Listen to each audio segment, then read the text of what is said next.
So this is a video of a Russian drone striking a Ukrainian F-16 decoy. It's not real. It looks real, but it's a mock-up. And now it's easy to look at this and kind of laugh and say Russia got tricked. And yes, it is better to lose a decoy than the real thing, of course. But this actually isn't a very good sign for Ukraine. On the bright side, however, we might actually have an energy ceasefire. Like right now, it might be in effect today. Now, starting out with this footage here, this was released by the Russian Rubicon group earlier today, where they said on January 26th at the Konatovo Airfield, a mock-up of the F-16 fighter jet intended for training and engineering technical services was destroyed by a combat unit of Rubicon. They note that this was hit with a BM-35 drone 200 kilometers from the front line.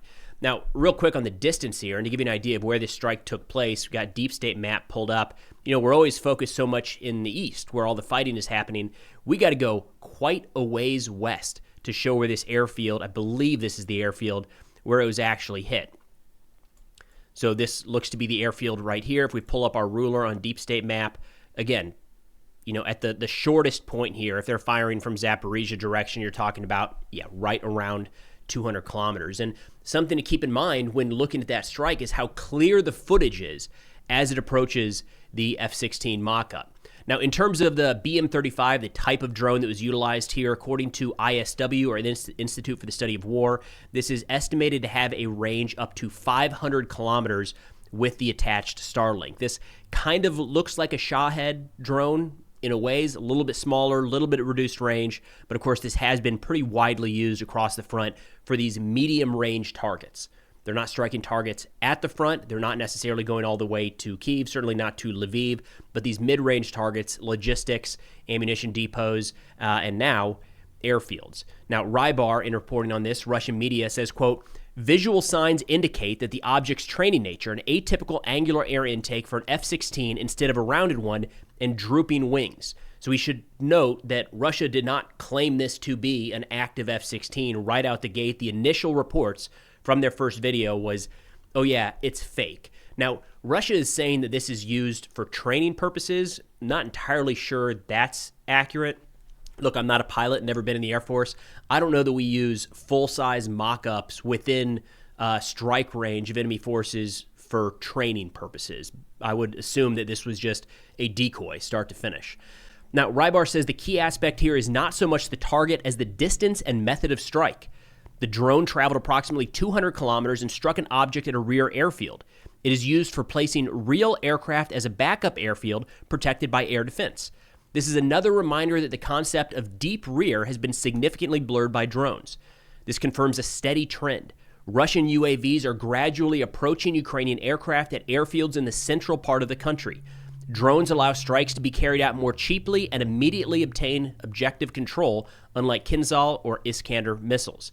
And I agree. I think there's a lot of issues here for Ukraine. Again, to stress, like, of course, a mock-up is better to lose, a decoy is better to lose than the real thing, but it's not clear that Russia knew this was a decoy before they struck, which means that they've got pretty significant reconnaissance pretty far back into Ukraine's rear areas. Now, one of the arguments being made there is that the Shahed drones, every time they're fired into Ukraine, more and more are gathering intelligence on their way to their target, taking videos and being able to capture still frames as those drones fly overhead. So that could be one way this is happening.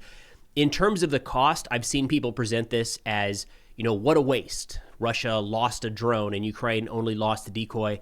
The cost differential isn't as much as you think it is at this point. These you see this thing? Have you seen some of the decoys coming out of Ukraine? These are impressive, right? And the decoys have had to change. Back in World War II, you could put a telephone pole sticking out of a bunker and aircraft overhead would say that looks an awful lot like a howitzer, so they'd drop bombs on it. That doesn't work anymore. These decoys have to be very, very detailed because so many times they have drones right up on them trying to identify if they're real or fake, and then, of course, fed back through any number of computer programs to make sure that it is actually a viable target. So these decoys are getting a lot more expensive. Not, of course, anywhere near the how much an actual aircraft would cost. But on the other hand, the drones are getting cheaper and cheaper. So it's not necessarily a big win for Ukraine to lose a decoy for one drone. That trade-off long-term is probably not the impact most people think it is. Another piece here is that this drone made it through Ukraine's air defense.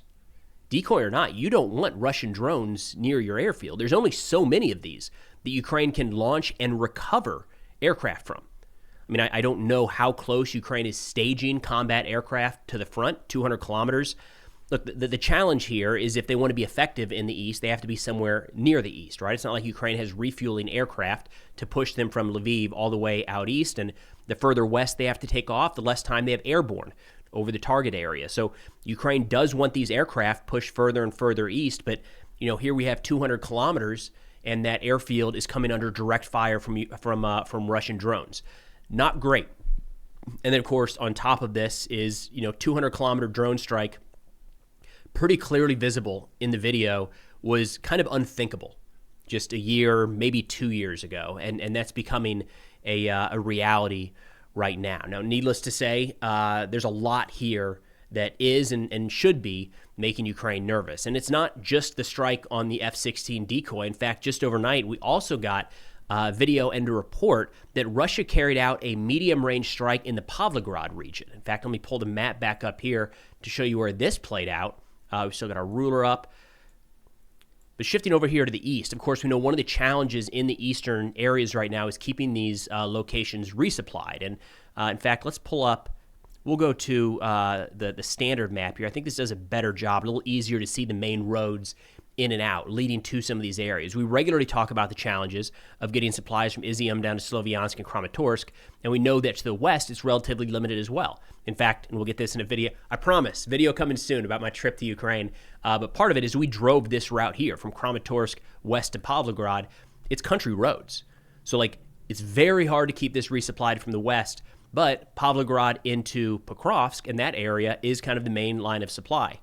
Earlier today, a Russian drone hit a logistics convoy, it looks like, in the Pavlograd area. So this is moving that gray zone. And that gray zone is probably a bit much to label it like that at this point, but within significant threat of Russian drones, that continues to push further and further and further back into Ukrainian territory.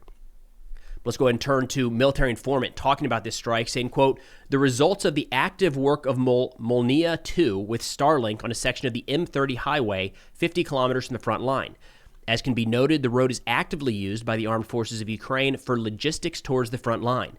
The Ministry of Defense of Ukraine stated that it is already working on a solution to this problem with representatives of the American company SpaceX. Now, in terms of that type of drone, and look, there's so many of these coming out with different variants, different models, different names. It's pretty hard to keep up. But what I've been able to find from this Molnia 2, pretty general, low-cost, medium-range Russian drone, estimated range out to about 40, 50 kilometers. Of course, in this case, we've got about a 50-kilometer strike, so that stat might be old. 40-minute flight time, payload of 3 to 5 kilograms. So again, medium-range strike drone that Russia is using more and more to bypass targets at the front and go after Ukrainian logistics. Now, we've actually seen some recent models of this drone come with fiber optic capabilities. So the reason that Russia is moving towards that, Ukraine as well, is it prevents electronic warfare jamming from bringing this drone down. The signal back to the operator is in that fiber optic cable, and the only way to bring it down effectively then is to cut that cable.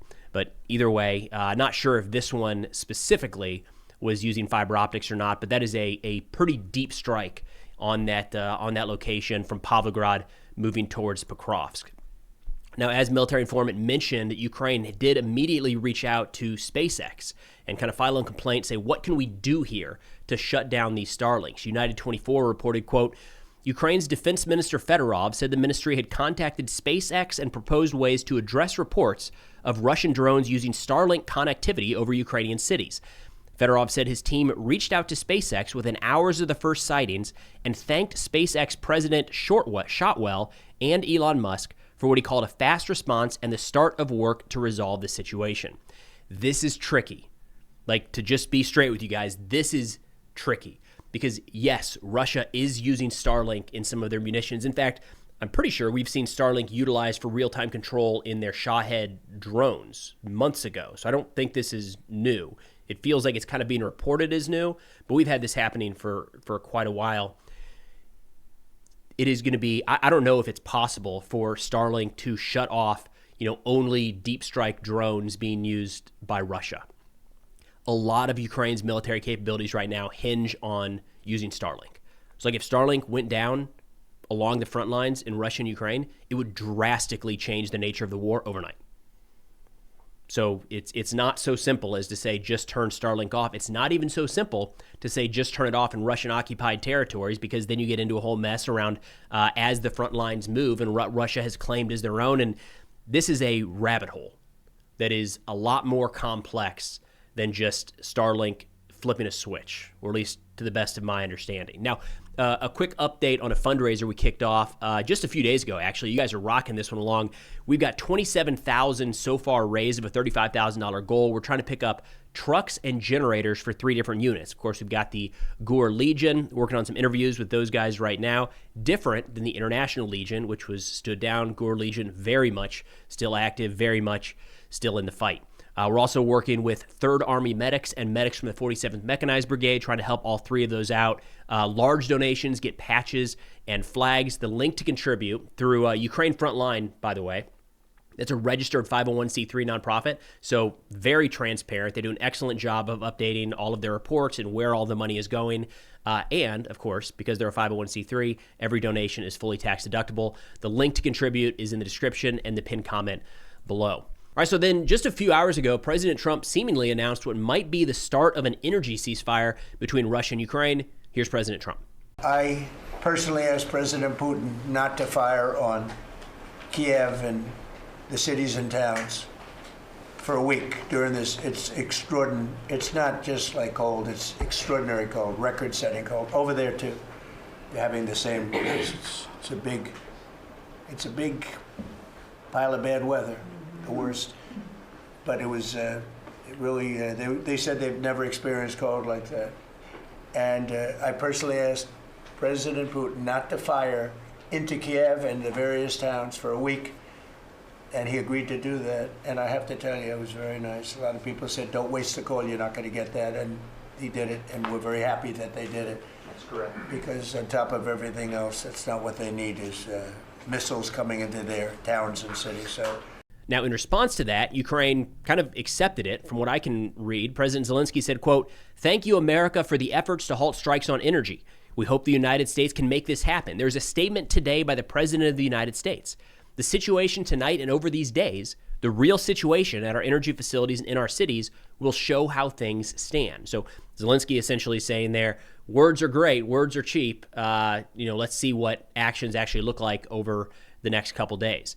Not much from Russia quite yet. So from what I've been tracking, no official statements confirming that this is in place. The closest we have to even discussing this is Foreign Minister Lavrov, who prior to President Trump's statements a few hours ago said that the ceasefire, the energy ceasefire that Zelensky is proposing, is unacceptable. Now, there's an argument here that Russia may officially say nothing or even deny it, but actions on the ground, there might actually be a ceasefire. And we'll come back to that here in a second. Now, Russian mill blogger Two Majors says there's information that in Abu Dhabi, the parties agreed on a temporary moratorium on strikes on energy facilities. An order has already been issued to various units not to attack Ukraine's energy infrastructure. He says not everyone is aware of this order yet. It might still reach everyone, or it might only apply locally. It's not known. For example, one unit has received the order and the moratorium has been in effect since this morning, while another unit hasn't received it, and there have been no restrictions so far. It's messy and complicated in any war, no doubt, to say ceasefire goes into effect right now. So let's be optimistic over the long term. But if there's already certain units not getting those orders down the chain of command, even if Russia actually wants to and intends to abide by the ceasefire, which is a big if, it's entirely possible that there's a bit of a delay and there still might be strikes against Ukrainian energy infrastructure tonight. Now, most of the Russian responses I've seen to this, they're pretty pissed off. They're saying, why on earth would we let up right now? This seems like we have the upper hand. Now is the time to double down and freeze the Ukrainians out. Two Majors continued saying, quote, "On the one hand, this is, of course, terrible. We've only just started feeling the real consequences, and now we're effectively giving them time to repair and stabilize the situation. On the other hand, the country's leadership," talking about Russia, "has taken a course towards resolving or freezing the conflict, and this willingness must be demonstrated in practice.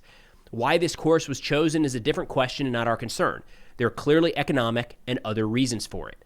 As noted multiple times, strikes on energy systems, shipping, and other sectors of the already weakened Ukrainian economy are an excellent lever of pressure on the Kyiv regime, even regarding territories.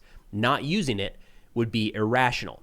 So, of course, this raises the question of why? Why would Russia right now decide to agree to some sort of energy ceasefire? And I think the best way to view that, assuming that they do agree, is kind of twofold. One, it's entirely possible that Russia is hurting more than they're letting on. I mean, from day one, they have been presenting themselves in a strong image. Nothing is impacting them. Nothing will force them to lessen their demands. Nothing will cause them to stop the war. But, let's be real. There are a lot of things affecting Russia right now, whether it's the casualties, the lack of pace at the front, Ukrainian deep strikes into Russian territory, the Russian economy, Russian oil exports. There's a lot there that very well could be causing a lot more damage than they are letting on to. That's one. The second part here is Putin might be looking for a way to show some goodwill towards Trump. We haven't really seen that yet, at all. So maybe this is a complete stretch. But what might be happening here is no official orders come out at all. They don't say anything about the ceasefire. They just don't actually carry out strikes for a couple days. All right. That way, Trump can say that, he's still got this line to Putin and Putin will listen to him. And like we continue to hear from this administration, that they think Putin actually wants peace. This could be a way to do it. Putin doesn't carry out these strikes for 3, 5, 7 days, maybe? But then they don't actually issue any order, don't say anything officially about the ceasefire, so they don't lose the hardliners in Russia. And then at some point, again, in a couple days, maybe a week, they continue the strikes like nothing changed. It's possible that that could be a win-win for Putin. Now, in the short term, that's a win for the Ukrainians as they, hopefully can repair some of their electrical infrastructure and get people out of the cold. Now, stepping back a little big picture here with the ceasefire talks, Politico put out an article earlier today that I think just nailed it. The title here is, quote, "A peace deal between Russia and Ukraine looks close, except on everything that matters." And I feel like this is something we've been ranting about on this channel for quite a while now. There's so many folks and look, I want to be optimistic. I do want an end of the war to come about. I'm a little pessimistic that we're anywhere near that right now. It just doesn't seem like any progress has been made on kind of the defining issues, be it territorial control that we'll talk about more here in a minute, or security guarantees, which seem still completely up in the air. Now, in this Politico piece, they said, quote, "Before talks last weekend in the UAE, U.S. Envoy Steve Witkoff said the differences had been boiled down to one solvable issue. Speaking in Davos, U.S. President Trump told reporters he believed a deal on Ukraine was, quote, reasonably close. And yet Moscow and Kyiv emerged from the UAE talks, stalled over 3 issues at the heart of the conflict: Russia's demand for Ukrainian territory, the future of Ukraine's security guarantees, and whether fighting should stop before or after a deal is reached." So again, there's been a lot of progress on the periphery, no doubt. I mean, the fact that these 3 parties are talking in any way, shape, or form is progress. I think that's a good thing. But the core issues, it doesn't seem like there's been any wiggle room there at all. The article continues by saying, Moscow proposes a framework it calls the Anchorage Formula, in which Ukraine would have to cede all of the Donbass, including areas that Russia has not been able to conquer. The Kremlin says that is what Putin and Trump agreed to when they met in Alaska last year. While Zelensky has said he is prepared to consider a scenario under which the area would be demilitarized and designated a free economic zone, but would remain officially part of Ukraine, Moscow has made it clear that that is not enough. Then adding to this, they say after Witkoff's latest visit to Moscow, Putin's aide Yushakov reiterated the Kremlin stance that reaching a long-term settlement cannot be expected without solving the territorial issue, insisting once again that progress in the talks hinges on Moscow getting the entirety of the Donbass. So I'm kind of exactly in line with the Politico piece there that, yes, a peace deal is close, just not on anything that actually matters. And in the last couple of days, we have seen President Trump, Envoy Witkoff, Secretary Rubio, maybe some others in the United States during public appearances talk about how we're very close. We're right on the verge of pushing this thing over the finish line. And again, I'm hopeful. I'd like to see us get to that point and find a way to stop the killing and put together a just and lasting peace. I'm not very confident based off of what we're seeing right now. Doesn't seem like there's been really any shifting in the Russian perspective, and it doesn't seem like Ukraine is any more interested in giving up territory that they have built significant defenses throughout, and Russia has been unable to take. But either way, fingers crossed, there might actually be an energy ceasefire in place right now. Of course, if interested in able and contributing to our current fundraiser, pick up trucks and generators for 3 different Ukrainian units. That link is in the description and pinned comment below. But that's all we got for now. Thanks for watching, and I'll see y'all next time.